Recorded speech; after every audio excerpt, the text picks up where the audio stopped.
Cavalcate per la rovina e per la fine del mondo!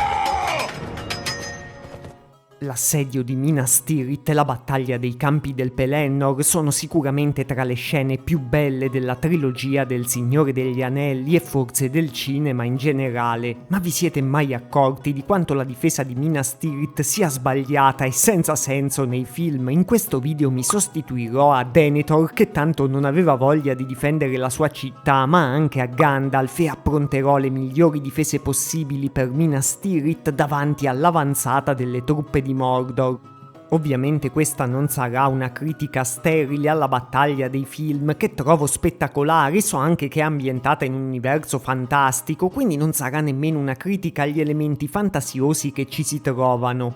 Ma sarà un modo per riviverla insieme, facendo caso però a tanti piccoli dettagli che sarebbero potuti stare bene nel contesto senza stravolgerlo. E sarà anche un modo per apportare tante migliorie basate sulle vere tattiche storiche medievali che avrebbero reso questa battaglia ancora più spettacolare e credibile. E visto che la battaglia nei libri di Tolkien è diversa, vedremo anche come lui l'aveva messa in scena rispetto alle scelte che ha fatto Peter Jackson.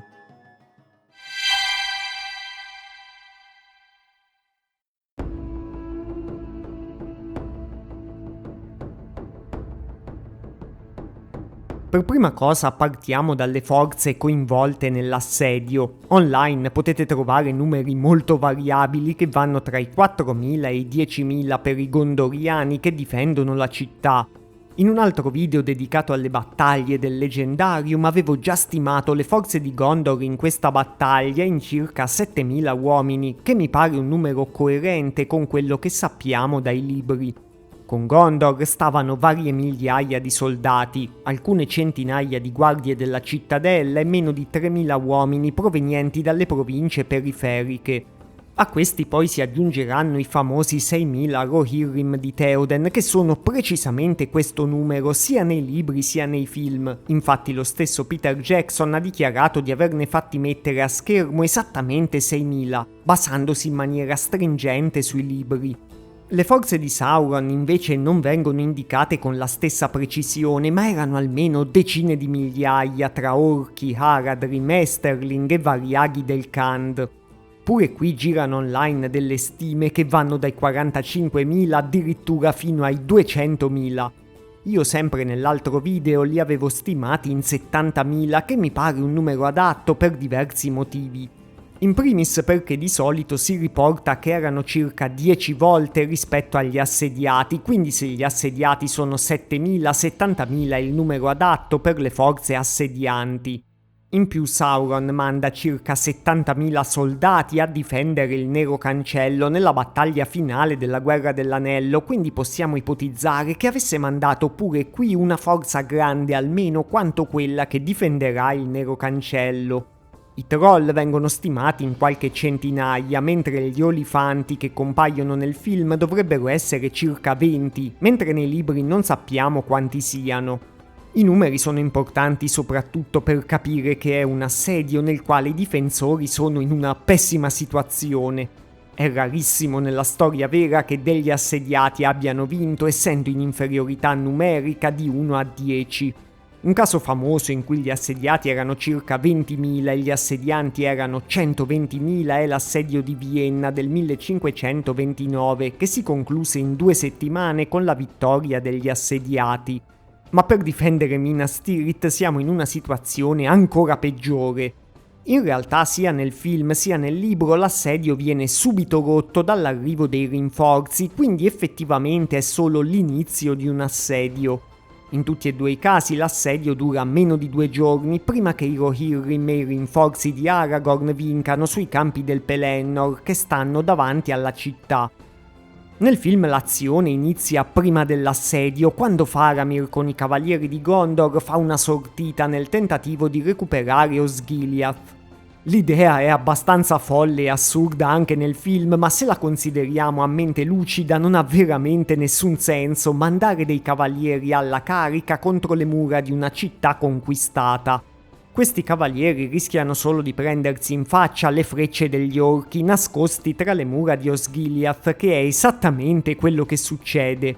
Quindi è inutile che vi dica che già questa carica non ha nessun senso dal punto di vista strategico. Sarebbe stato molto meglio impiegare questo tempo e questi uomini per rafforzare le difese di Minas Tirith in vista dell'attacco imminente degli orchi. Quindi, dato che Denethor è un povero pazzo, mi sostituisco fin da qui a lui e comincio a preparare le difese della città.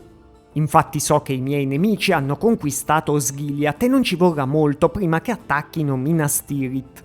Già qui bisogna dire che ci sono due scenari diversi. In un primo scenario abbiamo solo un giorno per preparare le difese, come se avessimo appena saputo dell'attacco di Mordor. In un secondo scenario invece avremmo cominciato a prepararle molto prima, visto che i Gondoriani sapevano da tantissimo tempo che Mordor li avrebbe attaccati prima o poi. Come struttura difensiva Minas Tirith è praticamente perfetta, quindi questo gioca sicuramente a nostro vantaggio. Infatti era nata già come una specie di città-fortezza.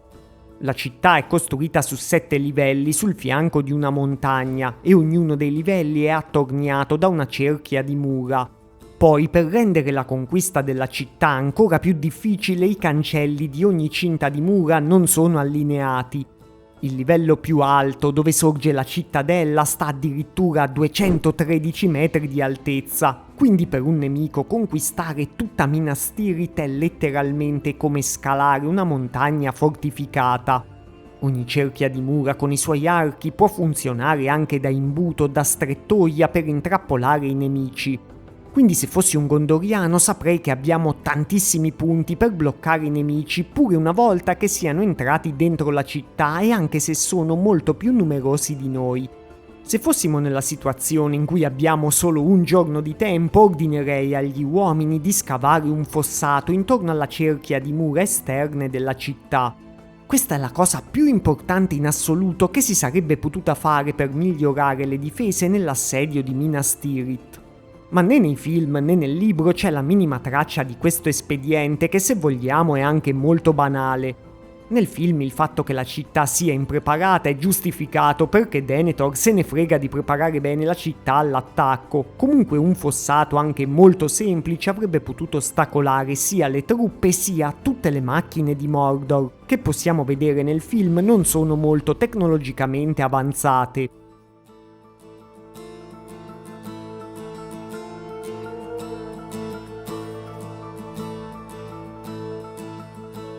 In realtà nella seconda ipotesi, ovvero nell'ipotesi che fossimo consapevoli da tempo dell'attacco di Mordor, come gondoriani avremmo dovuto munire da tanto tempo la città di diversi fossati.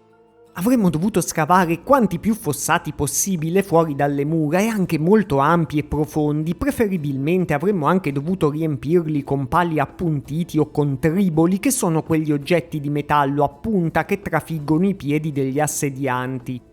Davanti alla porta principale avremmo lasciato un ponte levatoio per uscire dalla città e in quel punto il fossato sarebbe stato il più profondo possibile. Così gli assedianti, una volta arrivati, avrebbero dovuto perdere un sacco di tempo a riempire i fossati sotto alle nostre frecce prima di poter far avvicinare le loro torri. Invece nei film trovano una tranquillissima pianura e possono portare le loro macchine vicine alle mura quasi senza problemi. Diverse città medievali avevano dei fossati che miglioravano di molto la loro difesa. Carcassonne in Francia aveva fortificazioni doppie con un fossato asciutto tra le due cinte murarie. Lucca in Italia era famosa per un fossato pieno d'acqua e un enorme fossato proteggeva anche le già inespugnabili mura teodosiane di Costantinopoli. Avendo avuto tempo a disposizione si potevano anche aggiungere delle palizzate di legno tra un fossato e l'altro fuori da Minas Tirith. Ovviamente nel caso dell'assedio il nostro scopo è resistere il più possibile finché i nemici non sono sfiniti oppure finché non commettono un errore. Nel nostro caso dobbiamo aspettare dei rinforzi che vengano a interrompere i rifornimenti del nemico e a tagliarlo fuori da qualunque aiuto. Nel film gli orchi non hanno nemmeno un accampamento, ma un vero esercito prima di assediare una città avrebbe costruito il suo accampamento. Sulla cosa però torneremo anche dopo perché è un punto saliente di questo assedio. Comunque sappiamo che anche nei film gli orchi hanno bisogno di mangiare, quindi ipoteticamente si può sconfiggerli facendoli morire di fame. Qualcuno potrebbe dire che neanche Tolkien ha messo un fossato intorno a Minas Tirith nei libri, quindi anche lui ha descritto un assedio molto poco credibile. Ma in realtà nei libri l'assedio è molto più storicamente accurato che nel film e Tolkien ha evitato quasi tutti i problemi che vedremo nel film o gli ha dato una risposta più sensata. Lui stesso era stato un soldato e era esperto di storia medievale, quindi era in grado di non commettere certi errori grossolani. Sicuramente la versione del libro è meno spettacolare di quella del film, ma si svolge in un modo più credibile. Infatti Tolkien non ha messo il fossato perché nel libro Minas Tirith era già stata circondata da un'altra grandissima cerchia di mura che racchiudeva tutti i campi del Pelennor. Nel libro è proprio questa cerchia che gli orchi riescono a superare, non superano direttamente subito la prima cerchia di mura della città. Queste mura sono chiamate Rammas Ecor e sono lunghe ben 50 km. Nella cinta muraria ci sono 5 aperture sorvegliate. Le 2 principali danno l'accesso a Osgiliath e al porto fluviale dell'Anduin, Harlond. All'arrivo di Gandalf e di Pipino loro scoprono che una parte della cinta è crollata e gli uomini sono all'opera proprio per ricostruirla. Quindi nel libro si stanno preparando per l'assedio come stiamo facendo noi, mentre nel film non vediamo nessuna preparazione. I famosi campi del Pelennor nel libro sono racchiusi dentro questa cinta e sono dei campi nel vero senso della parola, con villaggi e fattorie che riforniscono Minas Tirith come succedeva per una vera città medievale. Lo stesso nome Pelennor significa territorio recintato. Davanti alla città quindi non c'è quella distesa brulla che si vede nel film. La stessa sortita di Faramir da cui siamo partiti nel libro serve per riprendere un pezzo di queste mura e non per riprendere Osgiliath, nonostante sia sempre una missione fallimentare. Bisogna dire che forse Peter Jackson aveva pianificato una versione dell'assedio di Minas Tirith dove c'era il Rammas Ecor, ma è stata scartata perché l'assedio sarebbe diventato troppo lungo e complicato da mettere in scena. Ma adesso ritorniamo al film e all'inizio dell'assedio vero e proprio. Gli orchi avanzano con delle torri e con delle catapulte e le torri d'assedio sembrano circa una trentina. Come abbiamo detto prima, nel film non vediamo nessun accampamento e le forze di Mordor si lanciano subito all'attacco. Possiamo ipotizzare che il re stregone di Angmar che guida le armate pensi di prendere la città in un lampo e pensi poi anche di rifornirsi con quello che c'è nella città. Poi gli orchi possono anche mangiare gli uomini o mangiarsi a vicenda, quindi forse non hanno bisogno di preoccuparsi del cibo. Ovviamente nella realtà anche il re stregone avrebbe studiato un po' meglio un assedio così determinante.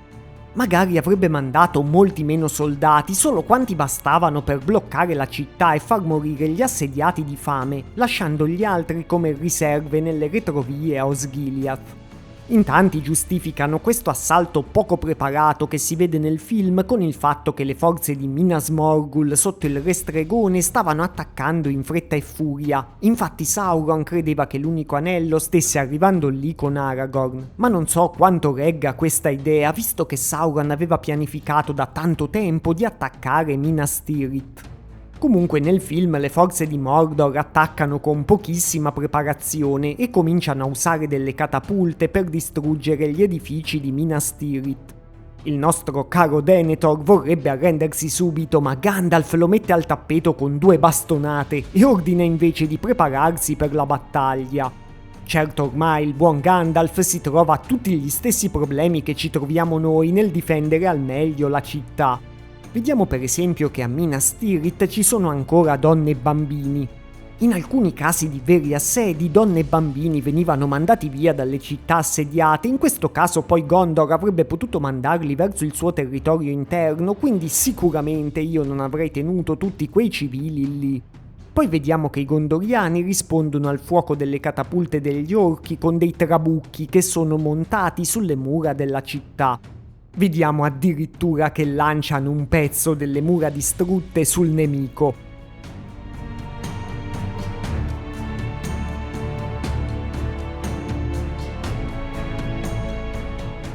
Ovviamente questa è una cosa completamente irrealistica che non succede nel libro.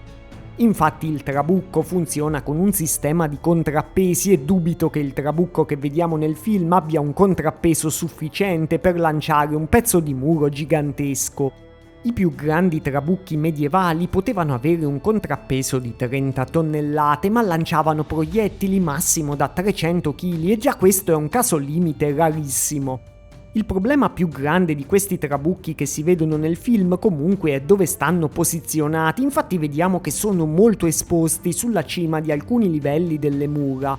Questo non ha molto senso, infatti i trabucchi non hanno bisogno di stare così in alto per lanciare, quindi io sicuramente li avrei fatti posizionare nascosti meglio dietro alle mura.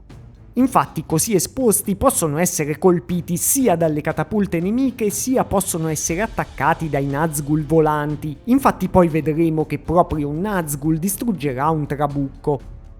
Come dicevamo già prima nel libro, l'inizio dell'assedio è molto più realistico. Infatti gli orchi prendono prima il Rammassacor. Pipino vide in lontananza accendersi dei falò nel punto in cui si ergevano le mura del Pelennor. Le sentinelle gridarono e tutti gli uomini della città corsero ad armarsi. Poi gli orchi bruciano i villaggi dentro i campi del Pelennor per impedire a Minas Tirith di avere dei rifornimenti. Bruciavano case e granai, ad un tratto apparvero dei piccoli ruscelli di fiamme rosse. Sbucavano da molti punti e correvano veloci, serpeggiando nelle tenebre e convergendo verso l'ampia strada che conduceva dal cancello della città ad Osgiliath. La città era dunque ormai in stato di assedio, circondata da un anello di nemici. Il Rammas era crollato e tutto il Pelennor era nelle mani del nemico. In più nel libro le forze di Mordor si costruiscono degli accampamenti proprio con dei fossati e delle trincee come nei veri assedi. I loro eserciti coprivano la pianura e a perdita d'occhio spuntavano nella melma come funghi velenosi tutti intorno alla città assediata, grandi accampamenti di tende nere o di un rosso scuro. Indaffarati come formiche, gli orchetti scavavano frettolosamente profonde trincee a forma di cerchio appena a tiro dalle mura. Appena finita, ogni trincea veniva empita di fuoco, ma come questo fuoco venisse acceso e alimentato, da quale arte magica o diavoleria, nessuno riusciva a vedere. Il lavoro continuò durante tutta la giornata, mentre gli uomini di Minas Tirith osservavano, nell'impossibilità di impedirlo. Nel libro gli orchi hanno anche bisogno dei famosi rifornimenti che arrivano da Osgiliath e lo scopo dei rinforzi sarà proprio quello di tagliare questi rifornimenti, che può essere il vero obiettivo degli assediati in un assedio medievale, come dicevamo prima. In lontananza, alle spalle della battaglia, un ponte era stato velocemente edificato sul fiume, permettendo che durante tutto il giorno si riversassero nuove forze e ordigni bellici. L'avanguardia avanzava fra le trincee di fuoco grazie a molti ingegnosi sentieri che erano stati lasciati liberi fra di esse. E in un altro punto Tolkien scrive: e ogni qualvolta veniva completato un tratto di trincea vedevano grandi carri avvicinarsi. Poco dopo numerose altre compagnie nemiche vi installavano rapidamente, protette dalle trincee grandi macchine che lanciavano proiettili. Non ve n'era nemmeno una sulle mura della città capace di competere con esse o di bloccare le operazioni.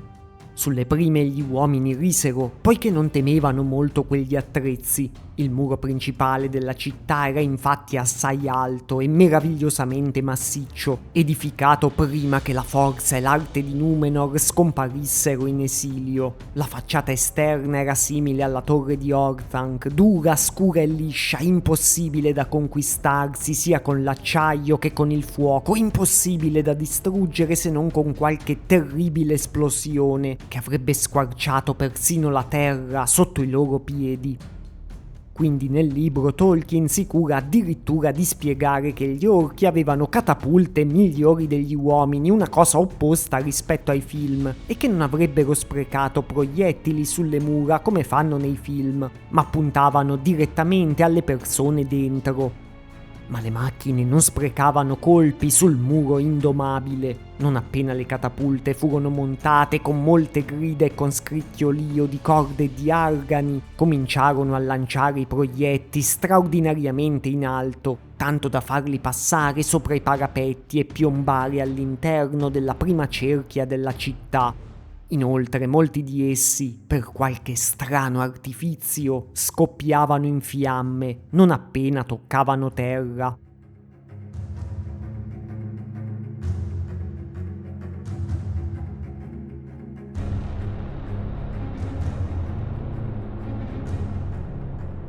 Dopo la prima parte dell'assedio arrivano i Nazgûl a cavallo delle loro bestie alate.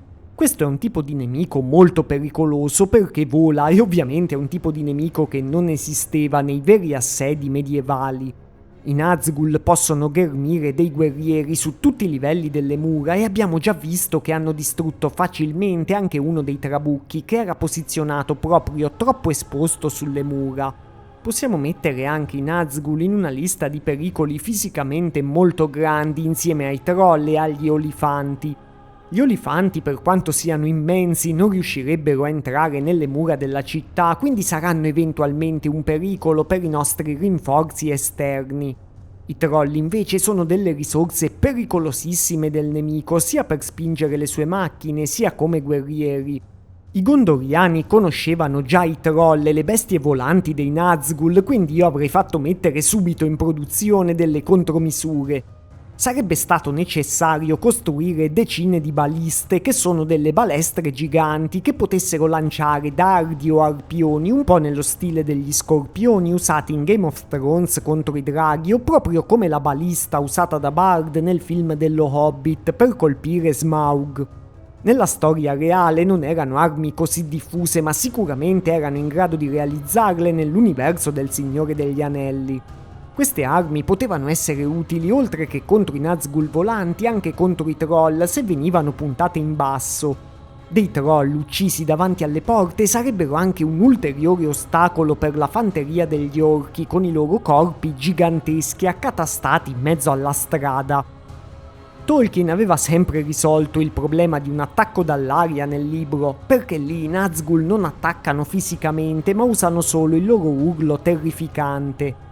Sorvolavano incessantemente la città come avvoltoi, in attesa della loro razione di carne umana. Non li si vedeva, né si riusciva a colpirli, eppure erano sempre presenti e le loro grida micidiali squarciavano l'aria. E ad ogni nuovo grido, invece di abituarsi, la gente li trovava sempre più intollerabili. Questa comunque è una soluzione un po' povera, infatti non si capisce perché non avrebbero dovuto piombare sulla città come fanno invece nel film di Peter Jackson. Sempre nel film vediamo che intanto Gandalf comanda agli arcieri di Gondor di colpire i troll che spingono le torri e in questo caso come piccola miglioria avrei fornito Gondor anche di molte unità di balestrieri.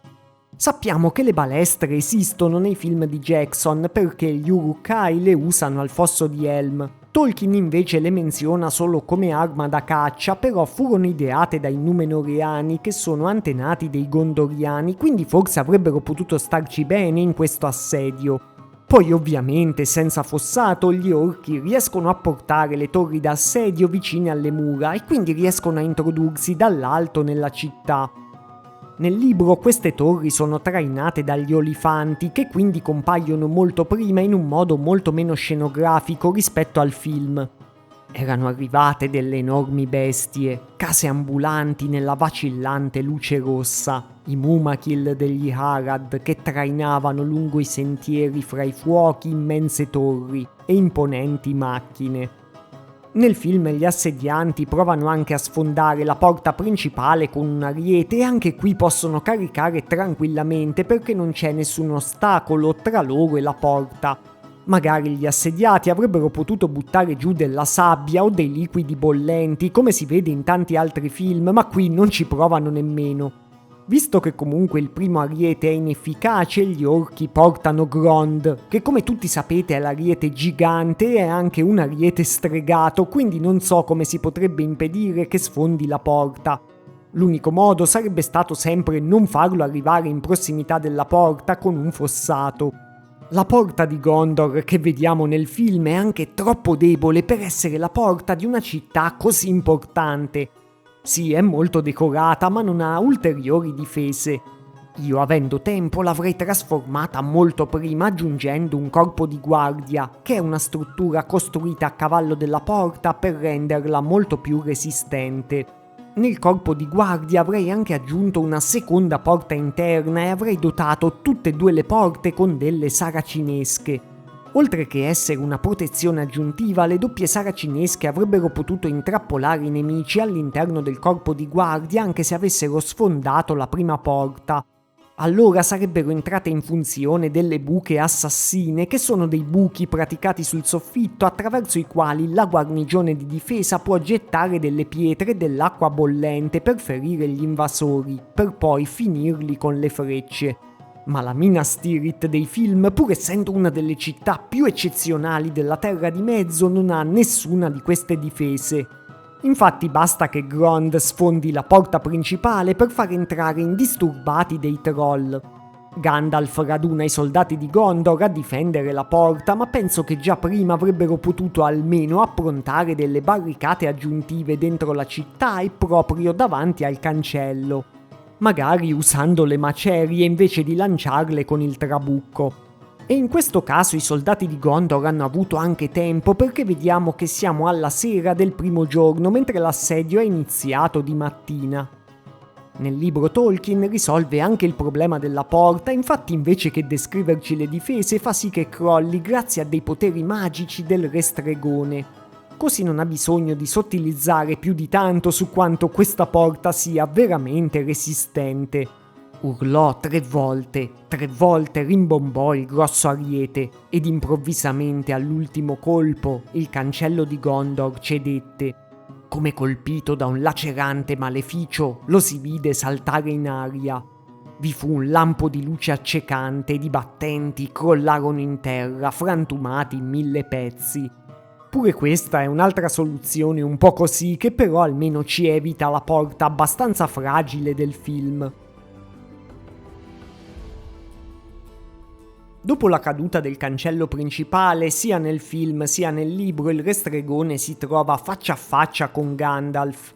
Nel libro monta un cavallo e non la cavalcatura alata dei Nazgûl, ma la sostanza non cambia perché in tutti e due i casi il confronto viene interrotto dal suono dei corni dei Rohirrim.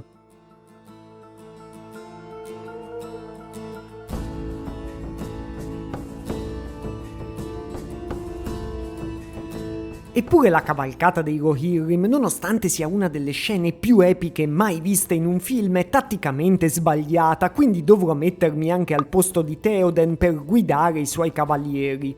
Come abbiamo detto all'inizio, Peter Jackson ha mantenuto con estrema fedeltà il numero di 6.000 cavalieri e vediamo dalle scene che li ha organizzati in 8 unità di 750 cavalieri.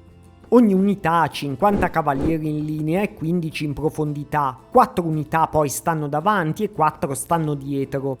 Nel film Theoden ordina una carica folle al famoso grido morte e infatti i Rohirrim cavalcano sotto alle frecce degli orchi e poi vanno a schiantarsi contro un muro di picche.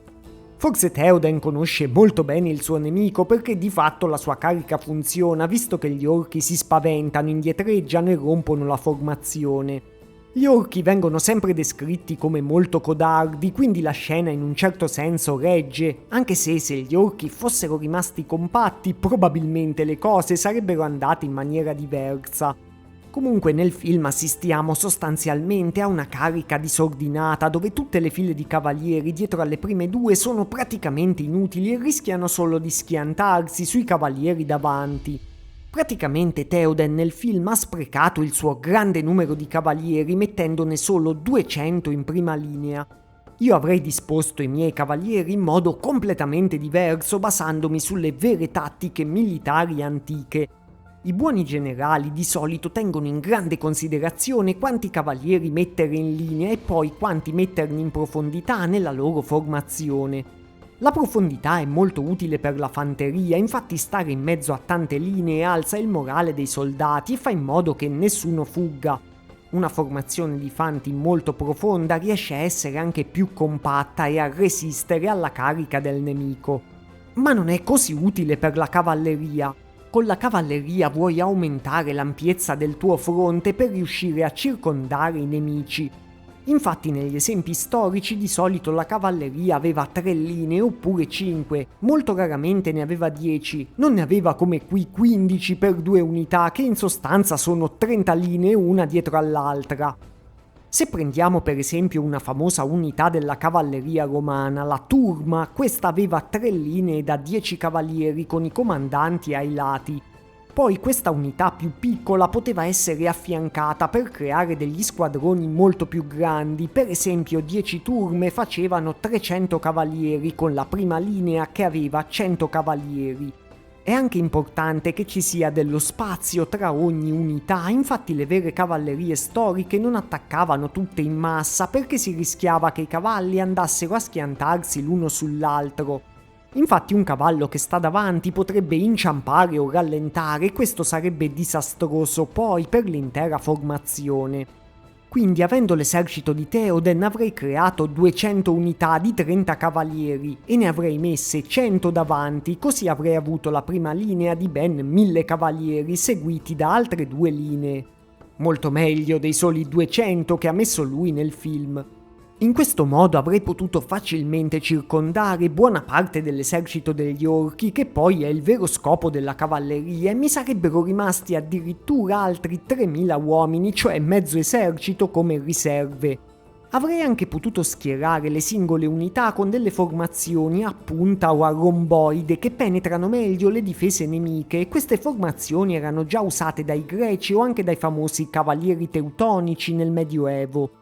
Magari Theoden era sicurissimo che gli orchi si ritirassero, ma un vero comandante non avrebbe attaccato frontalmente dei nemici con le picche, che sono armi pericolosissime per i cavalli, ma avrebbe virato quanto prima ai lati e avrebbe tentato di circondare il nemico.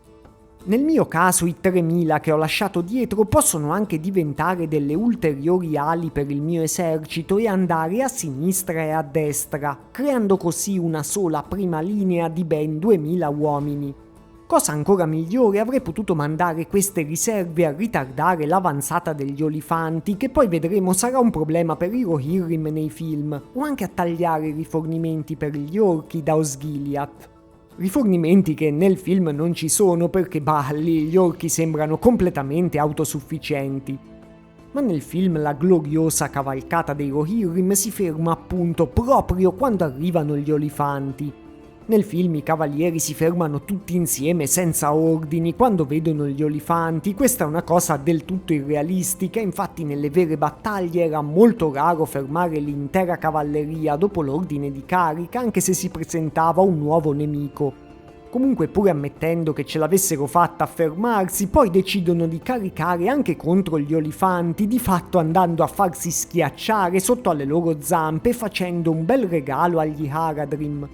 Questa non è una mossa molto conveniente, in più è anche molto improbabile che i Rohirrim nella realtà sarebbero riusciti a convincere i loro cavalli a gettarsi contro dei nemici così enormi. Infatti dei veri cavalli sarebbero sicuramente stati molto spaventati.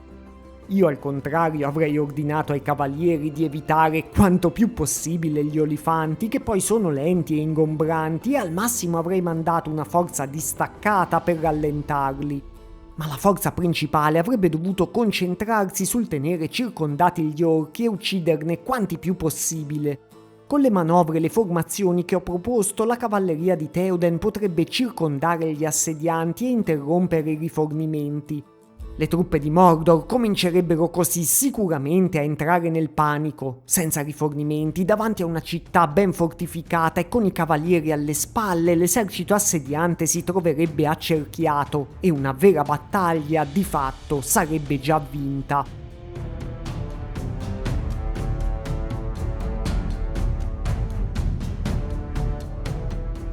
Pure nel libro, infatti, le cose vanno in modo completamente diverso rispetto al film e sono molto più simili a quello che vi ho descritto adesso. Theoden ha proprio un esercito diviso in unità e non un solo gruppo disordinato, e queste unità sono chiamate Eored. Sono composte da 120 uomini, l'equivalente proprio di 4 turme romane. Nel libro Theoden ordina esplicitamente che una compagnia vada a destra e un'altra a sinistra, mentre lui guiderà quella al centro per prendere il nemico alle spalle, mentre è intento a assediare Minas Tirith. Invece di arrivare in pompa magna come nel film, dando al nemico il tempo di prepararsi, nel libro i Rohirrim passano per le rovine del cancello nord del Rammassecor, prendendo gli orchi di sorpresa. Poi i cavalieri di Rohan avanzano proprio senza farsi notare su un fronte molto ampio intorno al muro, cercando di attaccare i nemici da ogni punto. L'esercito di Rohan avanzò silenzioso nei campi di Gondor, come una lenta ma continua valanga o la marea che trabocca dalle fessure di una diga, che tutti credevano sicura. Quindi i Rohirrim attaccano l'esercito principale di Mordor con unità distaccate e distruggono gli orchi nella metà settentrionale del campo di battaglia con un attacco a sorpresa sul fianco. Nel libro i Rohirrim evitano pure gli olifanti proprio perché i loro cavalli non vogliono assalirli, una scelta molto più realistica. Là dove si trovavano i Mumakil, i cavalli si rifiutavano di andare, impennandosi e deviando, così che i grossi mostri rimanevano imbattibili, come torri di difesa, e gli Haradrim si riunivano intorno ad essi. Nel libro i Rohirrim si preoccupano invece di un nemico pericoloso, ovvero la cavalleria degli Haradrim che non compare nel film. Questa cavalleria nemica potrebbe rompere il loro accerchiamento, infatti Theoden in persona la disperderà uccidendo il capitano degli Haradrim e disperdendo la loro cavalleria. Nel film, visto che i Rohirrim non sono determinanti, la battaglia continua anche dentro alla città. Sembra che gli orchi siano arrivati al secondo o terzo livello di mura, infatti un troll sta cercando di sfondare una porta con un martello e questa porta sembra proprio una di quelle che può sigillare un livello delle mura. Come abbiamo detto prima, io avrei aumentato ulteriormente anche le difese dentro alla città, costruendo barricate e bloccando con le macerie le porte di ogni livello. Poi piazzando un gruppo di fanteria pesante gondoriana su uno di quei punti avrebbe potuto resistere molto a lungo. In sostanza, con delle buone precauzioni, gli invasori non avrebbero mai passato il secondo livello e non sembra che abbiano portato delle scale di legno per scavalcare ancora altre cinte di mura. Nella mia versione della difesa della città, questo tempo guadagnato sarebbe bastato per far sì che i Rohirrim circondassero i nemici e di fatto vincessero la battaglia. Come abbiamo visto prima, i nemici intrappolati senza rifornimenti sarebbero stati sconfitti. Nel film invece tutto viene risolto da un Deus Ex Machina, ovvero Aragorn che arriva con l'esercito dei morti e che in pochissimo tempo sbriciola i nemici. Magari questo finale vi piace, sicuramente è una soluzione molto da film fantasy e poco realistica. Infatti la stessa versione originale di Tolkien era molto meno fantastica. Nel libro i morti hanno aiutato Aragorn a prendere le navi dei corsari, ma lui arriva ai campi del Pelennor con un esercito di uomini in carne e ossa che ha radunato personalmente. Il fatto che tanti uomini vogliano seguirlo penso che renda il suo ruolo di legittimo re e il suo intervento nettamente più interessanti. Anche la fine della battaglia è tatticamente molto più accurata. Aragorn e Éomer tagliano la linea di rinforzi da Osgiliath e riescono a schiacciare i nemici tra i loro due fronti. I cavalieri di Dol Amroth galopparono verso est, cacciando avanti il nemico, vagabondi, variaghe, orchetti che odiavano il sole. Éomer galoppò verso sud e tutti fuggivano al suo cospetto e si trovavano prigionieri fra il martello e l'incudine. Dalle navi una folla sbarcava sulle banchine dell'Arlond, riversandosi a nord come una marea. Ecco Legolas e Gimli con la sua ascia e tutti gli inflessibili Dúnedain, i raminghi del nord, alla testa di un grande e valoroso esercito composto di uomini delle Benin, dell'Amedon e dei feudi del sud. Davanti a tutti marciava Aragorn con la fiamma dell'Ovest, Andúril che sfavillava come fuoco appena acceso, Narsil forgiata di nuovo e micidiale come in passato. Sulla sua fronte brillava la stella di Elendil. Il sole scomparve infine empiendo il cielo di un grande incendio e tingendo tutti i colli e le montagne di un rosso di sangue. Il fiume ardeva come fuoco e l'erba del Pelennor si stendeva rossa nel crepuscolo. A quell'ora terminò la grande battaglia del campo di Gondor e dentro la cerchia del Rammas non rimase un solo nemico vivente. Erano stati uccisi tutti, eccetto quelli fuggiti in cerca della morte o destinati ad affogare nella rossa schiuma del fiume. Ben pochi tornarono a Morgul e a Mordor, e nella terra degli Haradrim non giunse che una lontana storia, l'eco della collera e del terrore di Gondor. Fatemi sapere nei commenti anche se voi avreste usato altre strategie per difendere Minas Tirith o per guidare la cavalcata dei Rohirrim, e se avete apprezzato il video non dimenticatevi di iscrivervi al canale per non perdervi i prossimi. Grazie per la visione e a presto!